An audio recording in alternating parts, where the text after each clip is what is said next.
card was sitting on my dinner plate when I got to the table, not beside it, not tucked under the napkin. On it, propped up against my water glass like a place card at a wedding, except it was a sealed envelope with my name written in my mother's handwriting, looped and careful, the way she wrote when she wanted something to look formal. I remember thinking that was odd. My family didn't do formal. We did loud Sunday dinners at the house in Oakville, my brother talking over everyone, my father refilling his wine before anyone else had finished theirs, my mother circling the table, adjusting things that didn't need adjusting. That was our normal. An envelope on a plate was not normal. I picked it up. It was heavier than it looked. "Go ahead," my mother said. She was already sitting down, hands folded, and she had the expression she wore when she already knew how something was going to end. My brother was sitting across from me with his phone out, angled just slightly toward me. I noticed that too. I filed it away. It was Thanksgiving weekend. We were at the same restaurant in Burlington we went to every year. The one with the dark wood paneling and the little candles in glass holders on every table. I had driven up from Toronto that morning. 2 hours in traffic because of the 401, and I'd spent most of it thinking about the pastry project I was behind on and whether I should stop for coffee before I got there. I was not thinking about any of this. I opened the envelope. Inside was a single sheet of paper. It had a heading. The heading said, "Notice of Familial Disassociation 2. I read it twice because the first time didn't make sense. It was 3 paragraphs. The first said that my parents, after careful consideration, had decided to formally sever their parental relationship with me. The second listed the reasons: my refusal to pursue a stable career, my disregard for the family's reputation, and my continued defiance in choosing a path that, and I remember this phrase exactly, brought no honor to this family and no security to yourself. The third paragraph said this decision was supported by all members of the immediate family and was effective immediately. There was a date at the bottom. It was that day. I looked up. My mother was watching me. My brother had his phone very still in his hand. "We thought it was better to make it official," my father said. He said it like he was explaining a contractor estimate. Matter of fact, done. My mother added something about how they had given me years to come around, and that this wasn't done out of cruelty. It was done because they needed me to understand the gravity of the situation, that at 28 years old I was still chasing something that wasn't going to work out, and that the kindest thing they could do was stop enabling that. She actually used the word enabling. I sat with the paper in my hands for a moment. I could feel my brother watching me. I understood then that this was the point where I was supposed to cry or argue or beg. That was the whole architecture of the evening, the restaurant, the formal letter, the phone already recording. They wanted me to fall apart in a nice public place where I would feel embarrassed to make a real scene. I folded the letter along its original crease and put it back in the envelope. I said, "Thank you. This is actually very helpful." My mother blinked. I put the envelope in my bag, pushed my chair back, and stood up. "You haven't eaten anything," my father said. "I'll grab something on the way home." My brother lowered his phone. He looked genuinely confused, which I found, honestly, a little satisfying. "This is a conversation," my mother said. Her voice had shifted. The formality was gone. "You don't just get to leave. We're your family." I picked up my jacket from the back of the chair. "You just put that in writing that you're not," I said. "Have a good Thanksgiving." I left them with the bread basket and a table they booked for 4. I should go back, because none of that moment makes sense without the years that came before it. My family came to Canada when I was 3. My parents had both been engineers in the Philippines, and they built a very specific idea of what success looked like. Stable employment, credentials that transferred, a profession that other people recognized as serious. Medicine. Law. Engineering like them. Accounting at the very least. I was the youngest of 2. My brother followed the script without complaint. Commerce at McMaster, a job at a firm in Mississauga before he even graduated. Married at 26, house in the suburbs at 28. He was, by every metric my parents used, the proof that the formula worked. I was the proof that it didn't, apparently. I tried. I want to be honest about that. I enrolled in the business program at Ryerson. It's called TMU now, but it was Ryerson then. And I lasted 18 months before I had to admit to myself that I was miserable in a way that was starting to affect my ability to function. I wasn't bad at the coursework. I was just entirely indifferent to it, and I was spending every free hour in the test kitchen at a bakery on College Street that let students come in on Sunday mornings in exchange for help with prep. I knew what I wanted. I had known since I was 12 years old and spent a summer at my grandmother's place in Pampanga, watching her make kakanin from scratch, the kind of layered precision that looked like nothing from the outside but required you to understand heat and texture and timing in a way that felt, to me, like a language I already spoke. My grandmother had a way in the kitchen that wasn't about recipes. It was about knowing. I wanted to know things like that. I told my parents I was switching programs in the fall of second year. I had researched the culinary management program at George Brown. I had a plan. I had a part-time job at a restaurant on King Street that was already paying me more per hour than my brother had made at his first internship. My father said no. Not, I'm worried about you, or let's talk about this. Just no. Final. As if my educational path was a decision he still got to make. My mother said that she hadn't moved to another country so her daughter could make food for other people. I want to be fair to them. They were scared. I understand that now in a way I couldn't at 20. The fear underneath that kind of rigidity is real. The fear that everything they sacrificed could get undone if one person in the family zigged when the family formula said to zag. I understand it. I just couldn't live inside it. I understand it. I just couldn't live inside it. I enrolled at George Brown anyway. I paid for it myself. I had been saving since I was 16, babysitting, waitressing, every Christmas money from relatives, the job at King Street. I had enough for the first year. I picked up more hours. I applied for every bursary I could find. I took out a student loan for the second year, and I did not tell my parents I had done any of it.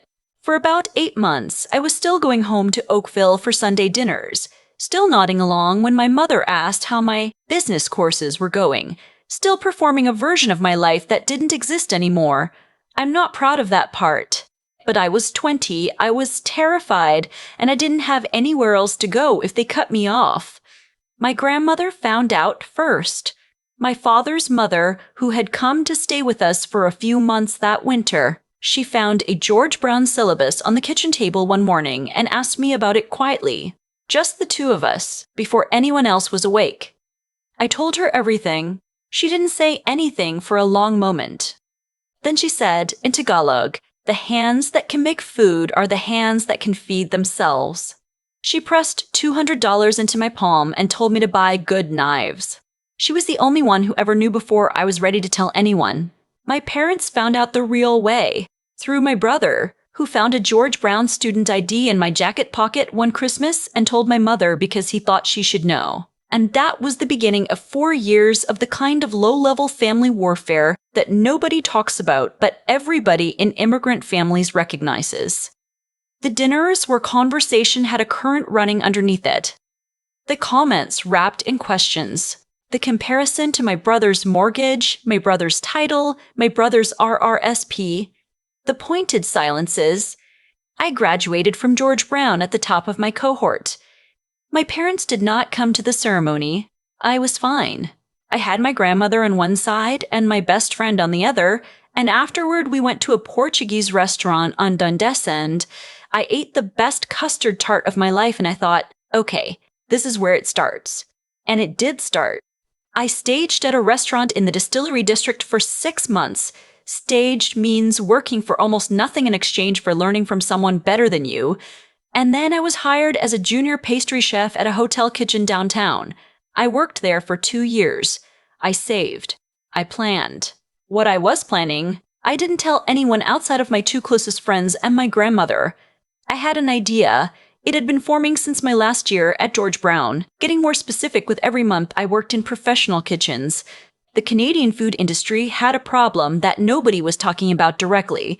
The high-end pastry and specialty baking market was growing fast, driven partly by social media and partly by a genuine shift in how people thought about food as an experience.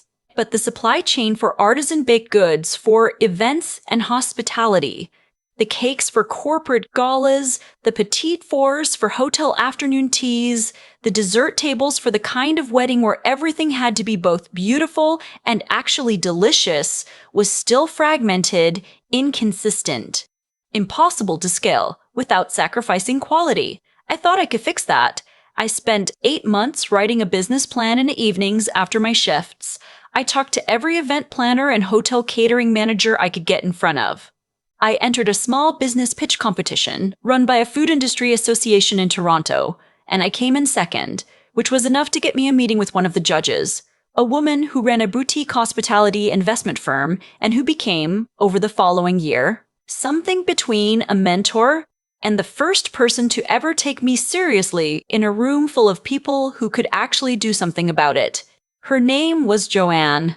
She was 61 and had built 2 successful food businesses from nothing, and she had absolutely no patience for excuses or for people who weren't doing the work. She looked at my plan, asked me 45 minutes of questions I had to scramble to answer, and at the end said, "You're about a year away from being ready to pitch for real. Come back." I came back. I also kept going to Sunday dinners in Oakville, approximately once a month, because my grandmother was still there when she visited and because some part of me kept thinking that if I could just show them enough, if I could just arrive with enough evidence, they would come around. They didn't come around, they got more entrenched. My mother started making comments about a friend's daughter who had gotten into pharmacy school. My father asked me every single visit when I was going to get a real job with benefits. My brother once forwarded me a job posting for a food services coordinator position at a hospital, as though that was the appropriate bridge between where I was and where I should be. I thanked him and did not respond further. The Thanksgiving dinner was the breaking point. But it wasn't the beginning of the end. It was just the end. I think they expected me to come back. I think the letter was supposed to be leverage, a formal escalation that would finally shock me into compliance. My brother's phone was supposed to capture the moment I broke, so there would be footage of me realizing they were serious, and that footage would become the thing we referenced later when they said we had to go that far to get through to her. Instead, I took the letter and I left, and I didn't call or text that night, or the next day, or the day after that. My grandmother called me on the Monday. She said she heard what happened. She said she was sorry it had come to that. She said, "You're going to be okay." She didn't say it the way people say it when they mean this will blow over.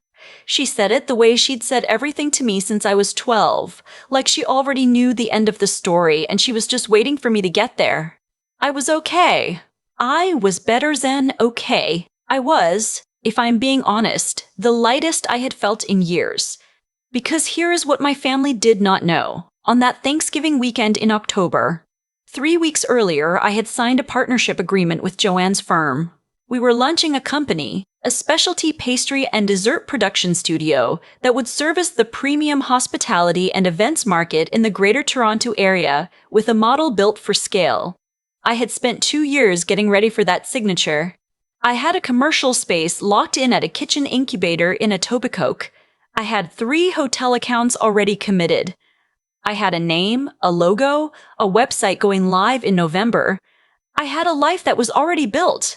They had just handed me the paperwork that made it completely, officially mine. The disassociation notice sat in my bag for a week before I moved it to a folder in my filing cabinet, right behind my George Brown diploma and my George Brown bursary letters and the business registration certificate for my company.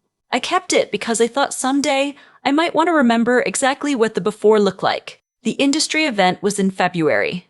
It was the Toronto Hospitality and Events Summit, an annual thing at a hotel on Front Street that brought together buyers, vendors, event planners, caterers, and a lot of people who were looking to see what was new in the city's food and events industry.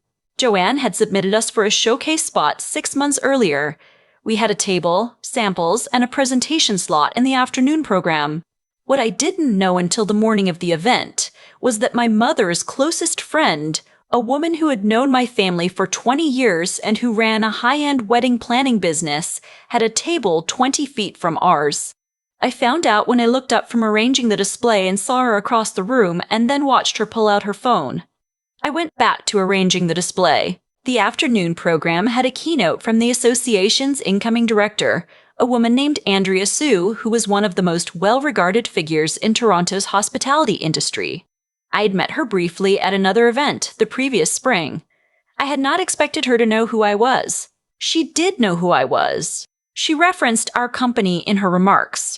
Specifically, she cited us as one of 3 emerging businesses that were reshaping the artisan supply chain in the GTA, which is the kind of sentence that sounds corporate and dry when you read it back, but which, when you're standing in a room of 200 people who represent your entire industry, lands like something much larger. She said my name. She said the company name. She looked at our table and nodded. I smiled. I kept my hands still. I was very aware of exactly where I was in the room. My mother's friend was also in the room. Her phone was in her hand. I found out later that my mother received a text message with a photo of me at that table approximately 4 minutes after Andrea Sue finished her remarks. My phone started that evening. A text from my brother first. Hey, can we talk? Then my mother, I saw you were at an event today. We should have dinner. I sat on my couch in my apartment in Leslieville and read both messages and thought about them for a while. I made tea. I looked at the filing cabinet across the room. Then I put my phone face down and finished the pastry schedule I'd been working on. I didn't answer that night. I didn't answer the next day either. My father called on the 3rd day, actually called, which he almost never did, and I let it go to voicemail and listened to it once and then did not listen to it again. My mother left a voicemail that said, among other things, that she was proud of me, that she had always believed in me, that she hoped I knew the letter was written out of love. I thought about my grandmother's hands pressing $200 into mine. I thought about every Sunday dinner where I sat at that table and felt like a problem that hadn't been solved yet. I thought about the way my brother angled his phone at me and waited for me to cry. I texted my mother back, eventually. I said I was glad she'd heard about the business. I said I was very busy with the launch, but that I hoped she had a good week. I kept it the way you would keep a message to a former colleague you wished well and had no intention of letting back in. She responded 3 more times. I answered the last one with the same warmth and the same distance. I think part of her kept waiting for me to close the gap. That was always how it had worked. I would hold out for a while, and then I would fold, because the weight of being outside the family was too much to carry for long. But I was outside the family now. They had written it down and signed it. And somewhere in the gap, between that Thanksgiving dinner and that February afternoon, I had stopped needing to be inside. The business had its soft launch in November, full launch in January, and by the spring we had a wait list for new accounts. I hired 2 part-time pastry assistants. I signed a second hotel. I drove back to Etogocoke on a Wednesday morning and stood in my kitchen, and thought about a 12-year-old girl watching her grandmother's hands work sugar into something that looked like lace. My grandmother called me on a Tuesday in March to tell me she had shown my website to her entire church group and 3 of them wanted to order cakes. I told her I'd give her a family discount. She told me not to be ridiculous and to charge full price, because the work was worth full price, as she hadn't raised me to undersell myself. She was right. She had always been right. The letter is still in my filing cabinet. I haven't needed to look at it again. I know what it says. I know what it meant when they wrote it, and I know what it meant when I walked out of that restaurant and didn't look back. It meant I was free. It just took them writing it down in formal language for me to finally believe it. The letter is still in my filing cabinet.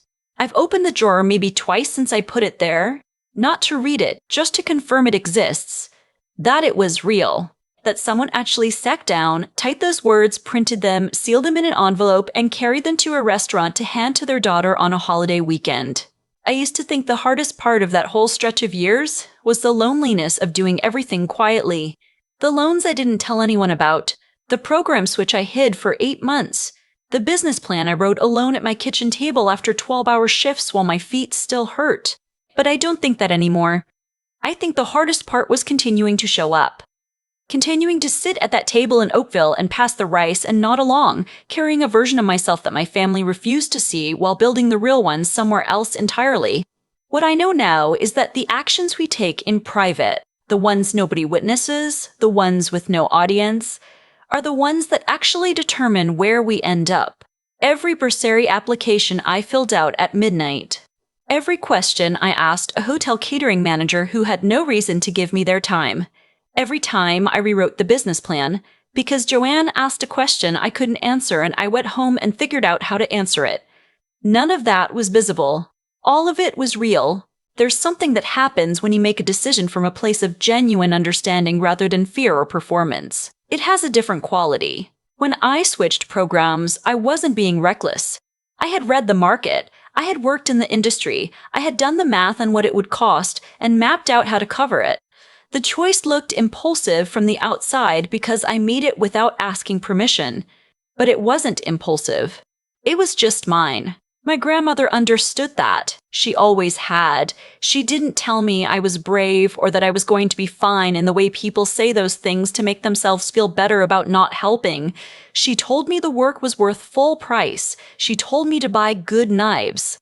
That's a different kind of support, the kind that assumes you're capable before you've proven it, and then holds you to that assumption. I think about that a lot when I'm in the kitchen now, what it means to actually believe in someone, not to root for them the way you root for a team, passively, from a distance, hoping for the best, but to look at what they're building and say, this is worth something. Charge accordingly. The people who handed me that letter thought they were taking something away. What they actually did was remove the last reason I had to keep performing a version of my life for their approval. The moment I walked out of that restaurant was the moment I stopped spending energy on a negotiation that was never going to go my way. I'm not angry anymore. I was, for a while, but what I feel now is closer to clarity. Some actions have consequences that arrive slowly and completely. And the consequence of treating someone as though their choices have no value is that eventually, those choices will be made entirely without you. The filing cabinet stays closed. The business doesn't.